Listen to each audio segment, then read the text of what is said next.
Medical sector में MBBS की degree करने के लिए नीट यूजी के माध्यम से जो प्रवेश प्रक्रिया है और नीट का जो एग्ज़ाम पहले हो चुका है और उनका रिज़ल्ट एक बार पहले जारी किया गया था, लेकिन किन्हीं कारण की वजह से उसे दोबारा से रिवाइज़ किया गया था। अब यहाँ पर फाइनली यहाँ पे नीट यूजी की जो काउंसलिंग प्रक्रिया है वो शुरू होने वाली है। ये काउंसलिंग प्रक्रिया लगभग 45 दिन तक चलने वाली है और इसमें जो पहले राउंड की जो काउंसलिंग है वो बुधवार से शुरू हो रही है। जिन अभ्यर्थियों ने यहाँ पे नीट यूजी का एग्ज़ाम दिया है वो सभी अभ्यर्थी अपनी अपनी काउंसलिंग में भाग ले सकते हैं और इसके लिए यहाँ पे विभाग ने अलग अलग तरह से नोटिस जारी किए हैं। आपके पास किस तरह के डॉक्यूमेंट्स होने चाहिए और किस प्रकार से आप काउंसलिंग करवा सकते हैं और कितने नंबर तक आपको सरकारी कॉलेज मिल सकता है, इन सभी के बारे में विस्तार से वीडियो में हम चर्चा करने वाले हैं। वीडियो आपके लिए बड़ा ही इंटरेस्टिंग रहने वाला है। साथ ही बात करते हैं नीट यूजी एग्ज़ाम को लेकर। नीट यूजी एग्ज़ाम में छात्रों के द्वारा प्राप्त किए गए अंकों के आधार पर अब उन्हें यहाँ पे काउंसलिंग में भाग लेना है। काउंसलिंग में यहाँ पे सभी बच्चों को यहाँ पे ओवरऑल इंडिया में जो कॉलेज होते हैं प्राइवेट और सरकारी, उन सभी में यहाँ पे अपनी अपनी जो चॉइस के अकॉर्डिंग कॉलेज फिल करनी है। अपने अंकों के हिसाब से आपको कॉलेज चॉइस करनी है। उसके बाद में आपको गवर्नमेंट कॉलेज हो या प्राइवेट मेडिकल सेक्टर का कोई भी कॉलेज हो आपको अलॉट हो सकता है। ये एमबीबीएस की डिग्री करने के लिए ये एक प्रवेश परीक्षा होती है। इसके माध्यम से आपको यहाँ पे प्रवेश आपका सुनिश्चित होगा। नीट यूजी की जो काउंसलिंग है वो बुधवार से शुरू हो चुकी है। यहाँ पे बताया गया है अगर आपके 652 प्लस अंक है तो आपको यहाँ पे सरकारी कॉलेज मिलने की संभावना यहाँ पे बताई गई है। कंफर्म नहीं कहा जा सकता है कि आपको सरकारी कॉलेज मिलेगी, लेकिन अगर इसके नियरेस्ट आपके नंबर है यानी प्लस में, तो आपको यहाँ पे चांसेज है कि आपको सरकारी कॉलेज मिल सकता है। नीट यूजी की जो काउंसलिंग है वो बुधवार से शुरू हो चुकी है। एनएमसी ने इसका नोटिस भी यहाँ पे अपनी वेबसाइट पे जारी कर दिया है। काउंसलिंग के जरिए यहाँ पे पूरे देश में लगभग 710 मेडिकल कॉलेज है, उसमें से लगभग 1.10 लाख जो सीट है वो इस काउंसलिंग के माध्यम से भरी जाएगी और ये काउंसलिंग कुल 3 राउंड में होने वाली है। ये 3 राउंड लगभग 45 दिन तक चलने वाले हैं और इन 3 राउंडों में भी अगर कोई सीट वेकेंट रहती है तो उसके लिए यहाँ पे चौथा राउंड भी करवाया जाएगा। प्रदेश की बात करते हैं, राजस्थान में भी राजमेश के द्वारा मेडिकल कॉलेजों में 15% एडमिशन है वो ऑल इंडिया कोटे से होते हैं। 35% जो एडमिशन है वो सरकारी कोटे से होते हैं, 35% आपके मैनेजमेंट कोटे से और 15% एनआरआई कोटे से होते हैं। राजस्थान में अलग अलग स्टेट में अलग अलग तरह से यहाँ पे होते हैं।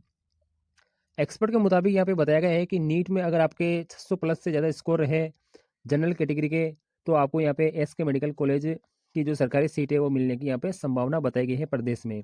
ओबीसी स्टूडेंट की सरकारी सीट के लिए जो कट ऑफ है वो 650 के आसपास रहने की उम्मीद है। वहीं एससी वर्ग की बात करते हैं तो 550 आपका कट ऑफ रह सकता है और एसटी वर्ग की बात करते हैं तो आपको 500 अंकों पर राजस्थान में कोई भी सरकारी कॉलेज अलॉट हो सकता है। अलग अलग स्टेट में अलग अलग कट ऑफ रह सकती है, क्योंकि अलग अलग स्टेट में जो बच्चे जो कॉलेज चूज़ करते हैं कितनी संख्या में चूज़ करते हैं उस हिसाब से कट ऑफ कम ज़्यादा रह सकती है।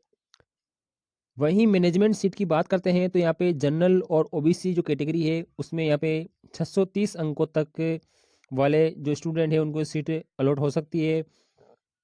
एसटी कोटे की बात करते हैं एससी तो 450 और एसटी की बात करते हैं तो आपको 350 तक आपको मैनेजमेंट सीट मिल सकती है। काउंसलिंग कराने के लिए आपके पास जो डॉक्यूमेंट्स ज़रूरत है वो हम यहाँ पे बताने जा रहे हैं। काउंसलिंग के लिए आपके पास 10th और 12th की जो मार्कशीट वो ओरिजिनल प्लस उनके जो सर्टिफिकेट्स है वो आपके पास होने चाहिए। साथ में आय प्रमाण पत्र, मूल निवास प्रमाण पत्र और जाति प्रमाण पत्र।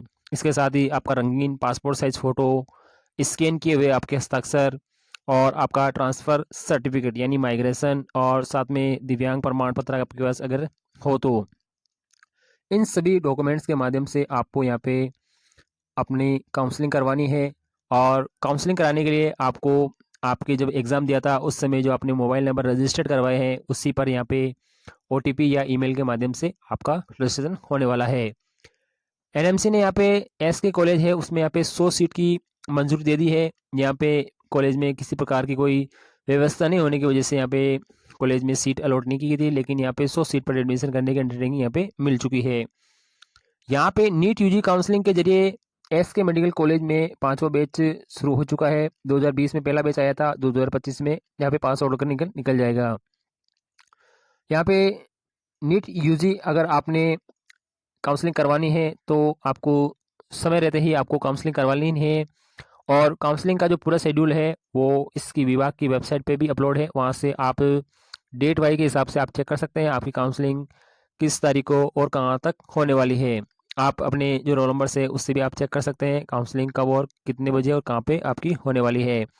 आपको पहले से ही जो कॉलेज है सरकारी और प्राइवेट जो आप चूज करना चाहते हैं उन्हें आप पहले लिख के रखिए, उसी हिसाब से आपको यहाँ पे दर्ज करवाना है। तो फाइनली यहाँ पे नीट यूजी की जो काउंसलिंग है वो शुरू हो चुकी है। काफ़ी लंबे इंतज़ार के बाद में यहाँ पे नीट काउंसलिंग प्रक्रिया शुरू हो चुकी है। ये काउंसलिंग की जो प्रक्रिया है वो लगभग यहाँ पे 45 दिन तक चलने वाली है, 3 राउंड में होने वाली है, और अगर सीटें वेकेंट रहेगी तो अगली काउंसलिंग भी जल्द ही होगी। तो आपको समय रहते ही आपको काउंसलिंग करवा लेनी है ताकि आपका किसी प्रकार से कोई भी परेशानी नहीं आए और आप समय पे ही सारा कार्य कर सके। तो ये वीडियो आपकी इन्फॉर्मेशन के लिए बनाया है। वीडियो को लाइक ज़रूर करें, चैनल को सब्सक्राइब ज़रूर करें। Thank you.